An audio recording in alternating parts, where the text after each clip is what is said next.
ஏன் யாருமே வேலைக்கே போக மாட்டாங்க? ஸோ அவங்க நீடு என்ன இருக்குன்னு தெரிஞ்சாதானே சார் அவங்களுக்கு என்ன. ஏன்னா வேலைக்கு போகிறதுக்கு எதுக்கு கிடையாது, நம்மளுக்கு நீடு.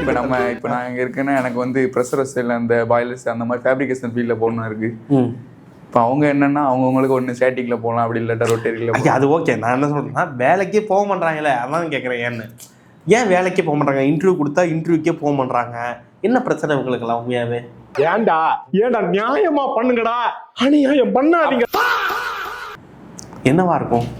அதுதானப்பா எனக்கும் புரியல சார். நல்லா அந்த எம்இசி பிடிச்சிருக்கும்.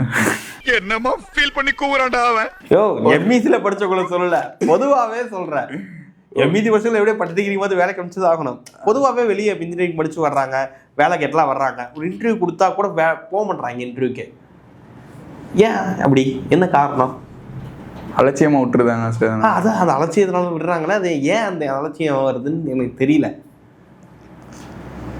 ஸோ ஒன்ஸ் லாங் டிஸ்டன்ஸ் அவங்களுக்கு நிறைய நீட் இருந்தால் வந்து எந்த வேலைனாலும் பார்த்துடலாம். அப்புறம் சும்மா கிடைச்ச வேலைக்கு பார்த்துட்டு திருப்பி அங்கே வரைக்கும் போகணுமே. இப்போ நீங்கள் வந்து சொன்னீங்க 24ஆம் தேதி ஏதோ இன்டர்வியூ இருக்குது அப்படிங்கிற மாதிரி. ஆமாம், abroad job opening for mechanical engineer. ஆமாங்கய்யா, இந்த டைமு ஒரு ஃப்ரெஷ் மெக்கானிக்கல் இன்ஜினியருக்கும் அப்ராடுக்கு போகிறதுக்கான ஒரு ஆப்பர்ச்சுனிட்டி இருக்குது.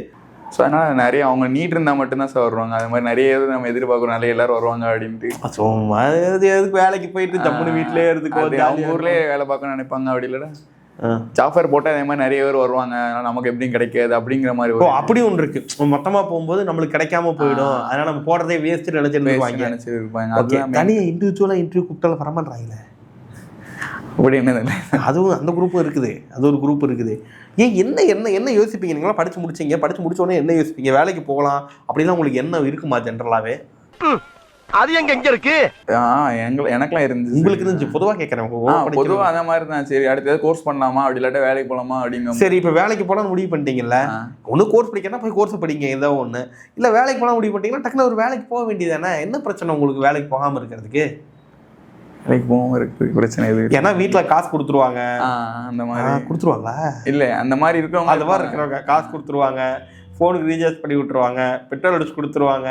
வேற என்ன வேணும் பையனுக்கு? ஜாலியாக கேர்ள் ஃப்ரெண்ட் இருந்தால் இன்னும் சந்தோஷம். ஜாலியாக அப்படி ஒரு ஃபைனா ஜம்முன்னு கேர்ள் ஃப்ரெண்டாக மட்டும் திரிக்கிறா பார்த்தியா? செல்லத்துக்கு வைக்கத்தை பார்த்தியா? அது மாதிரி ஜாலியாக இருந்துகிட்டு இருக்கலாம். பணமும் எங்களுக்கு பிரச்சனை இல்லை, வீட்டில் மரமெல்லாம் வச்சுருக்கோம், நிறையா பணம் வளரும், அப்போ கூடி பறித்து செலவு பண்ணிக்கிடுவோம். அப்படி இருக்கிறவங்க வேலைக்கு போக. அப்படி இருக்கிறவங்களுக்கு அது வந்து நீட் இருக்கா இல்லை சார்? இது நமக்கு வருது போதும், இதை வச்சு ஓட்டிப்போம், நம்ம ஏன் வேலைக்கு போகணும் அப்படி. பரவாயில்லையே, அப்படி இருந்தால் நானும் சீக்கிரம் பணக்காரனோட ஆயிடும்ல. அப்படி ஓகே, வேற ஏன்? எனக்கு அதான் புரியாமே இருந்துச்சு. நம்ம காலமாக வேலைக்கு போக வேண்டிய தேவை வந்து நம்ம தேவை ஒன்று இருக்குது, நம்ம சாப்பிடணும், நம்ம அடுத்த லெவலுக்கு போகணும். இல்லை பிஸ்னஸே பண்ணணும்னா நீ வேலைக்கு போய் கற்றுக்கிட்டு பிஸ்னஸும் பண்ணலாம், ஏதோ ஒன்று பண்ணணும். இல்லை நான் நினைச்சா பண்ணலாம், ஸோ ஆனால் பண்ண மாட்டேன். நானும் வேற இல்லடா, ரெண்டு பேரும் கண்டிப்பா எதுவுமே பண்ணாமல் சும்மா இருக்கிறதுக்கு வீட்டில் ஒத்துக்கிறாங்களா? எனக்கு புரியல. வீட்டில் வந்து என்ன செய்ய, பெத்தாச்சு இல்லை அப்புறம் கடமைக்கிற மாதிரி. பெத்தாச்சுல வேலை கிடைச்சிட்டுதான் ஆகுது. பெத்தாச்சுல கடமை வீட்டு சோறு போட்டே இருக்கு. இல்லை, நமக்கு தெரியும் நம்ம அப்பா அம்மா கஷ்டப்பட்டாங்க அப்படின்னா நம்ம வந்து போக தோணும். நம்ம ஆனா இப்படி அப்பா அம்மா கஷ்டப்பட்டு படிக்க வச்சாங்க அப்படின்னு சொன்னா கிரிஞ்சு வரல? கிரிஞ்சா இல்ல? என்னத்த கஷ்டப்பட்டாங்க படிக்க வச்சாங்க, சும்மா வேலைக்கு போன்னு சொல்றாங்கன்னு கிரிஞ்சுன்னு சொல்ல மாட்டாங்க அப்படி சொன்னா? அப்படி சிலவர் அது காஸ்ட்லியா இருக்கிறவங்க, அந்த மாதிரி வளர்ந்தவங்களுக்கு, அந்த நம்ம மாதிரி இருக்கிறவங்களுக்கு வந்து கஷ்டப்படாம காசு வச்சு வளர்ந்தவங்க பிரச்சனையே கிடையாது. அவங்க வேலைக்கு போகலாம் பிரச்சனை இருக்கு. கஷ்டப்பட்டு சம்பாரிச்சு படிக்க வச்சு வேலைக்கு போவான்னு பார்த்தா வேலைக்கு போகாம வீட்டில் தான் இருக்கிறாங்க.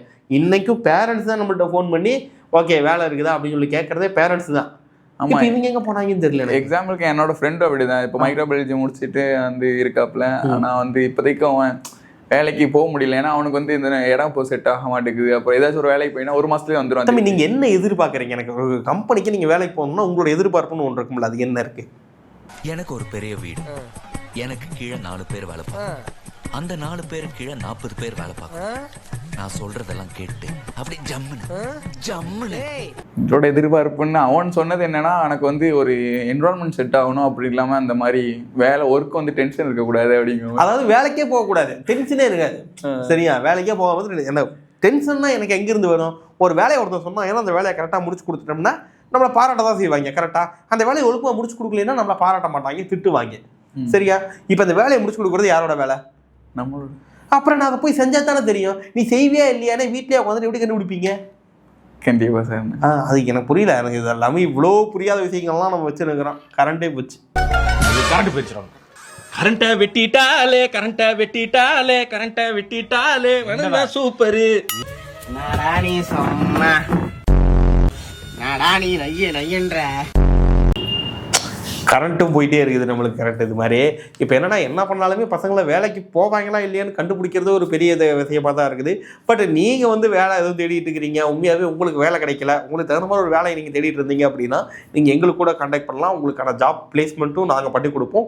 அதுக்கு எந்த சார்ஜஸும் நாங்கள் பண்ணப்பட கிடையாது. ஃப்ரீயாக ஜாப் பிளேஸ்மெண்ட்டும் நாங்கள் பண்ணி கொடுத்துட்ருக்குறோம். இதை பற்றி நீங்கள் வேறு ஏதாவது தெரிஞ்சுக்கணுன்னா கீழே நம்பர் வச்சுருப்பாங்க. ஸோ டேரெக்டாக கான்டாக்ட் பண்ணுங்கள், இல்லை வாட்ஸ்அப் பண்ணுங்கள், இல்லை ஜாப் அப்ளிகேஷன் லிங்க் வச்சுருப்பாங்க. டேரெக்டாக அந்த லிங்க்கில் போயிட்டு நீங்கள் அப்ளைவும் பண்ணலாம். தேங்க்யூ.